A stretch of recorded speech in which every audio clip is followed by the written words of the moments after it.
Hello guys, welcome back to our channel. So in the previous video, we have seen how to use the insert command, that is the DML command, and also we have seen some basic information about the select command, that is the DQL command. So now if you have inserted your data and by mistake you have inserted that data which is wrong, or that is you have inserted a data which you don't require, so for that you don't have to delete the whole data from the table, right? You can also change it. So for that the update command is used. So in this particular video, we are going to talk about how to use the update command, that is also a part of the DML command. So now suppose I have a table called deposit and these are the entries which I have inserted in this particular table. So here you can see that there are two same account number, that is for Mehul, for customer name called Mehul and Madhuri. So here for Madhuri it should be 104, but it was my mistake, so I want to change it from 102 to 104. So for that we can use the update command. How will you write an update command? So we will see it with an simple example or explanation. Now suppose there is a condition, you have given a question that you have to change the account number to 104 for the customer name called Madhuri. So how will you say it in a sentence form? You will say that update account number to 104 for customer name equals to Madhuri. Right.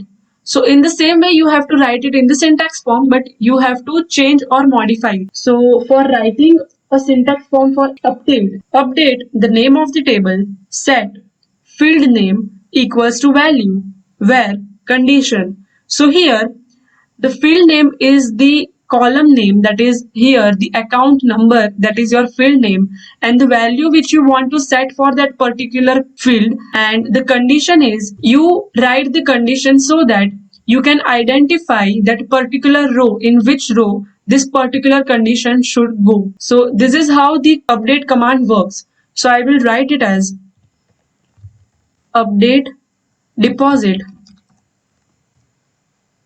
set account number equals to, now I want to set it from 102 to 104, so I will write here directly 104 because there are two rows in which the account number equals to 102. So I will write where customer name, that is C name, equals to Madhuri. Now here Madhuri is a data type which is varchar, so you have to write it in single inverted commas.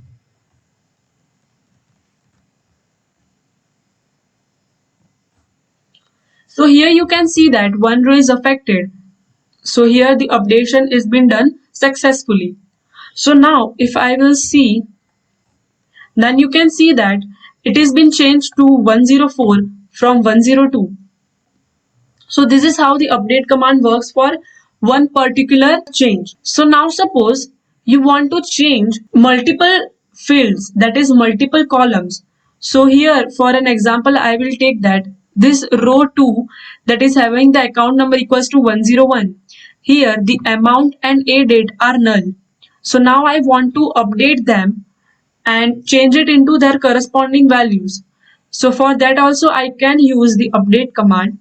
So the syntax of writing it as update table name set field name equals to value, comma, field name equals to value, comma, field name means you can write as many field names as you can, and at last you have to also write the condition, means for which particular row it is satisfied.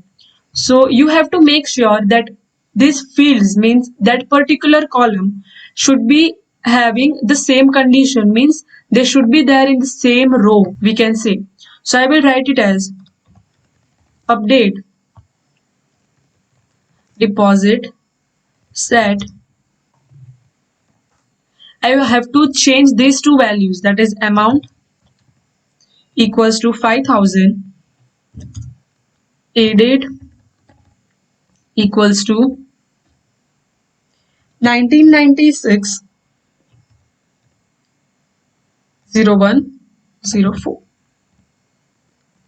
So now for which particular row I want to change this. So this both condition, this both these values should satisfy the same condition. So I will write where, now suppose it is changed for the customer called Sunil. So I will write CNAME equals to Sunil.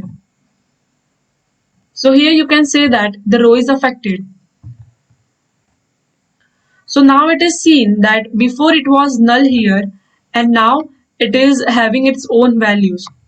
So this is how the update command works. And the one thing is write condition for any of these columns, means if you are doing changes in this particular row, then you can write as a reference, that is account number equals to 101 or B name equals to Ajni. You can write the condition for any of these columns. And also we know that the DML command are not auto committed, means they are not automatically saved. You have to save it with the help of the commit command. But here in this particular software, you don't have to use the commit command, it is automatically saved. But whenever you are writing or whenever you are using the database in your project, then you have to write a code, and at last if you are using the DML command, that is insert, update or delete, you have to save them. They are not automatically saved. So this is the important point. So this is all about the update command. And in the next video, we'll see how to delete a particular row or a table. That is, we will use the delete command, which comes under the DML command. So thank you so much for watching this video. See you guys in the next video.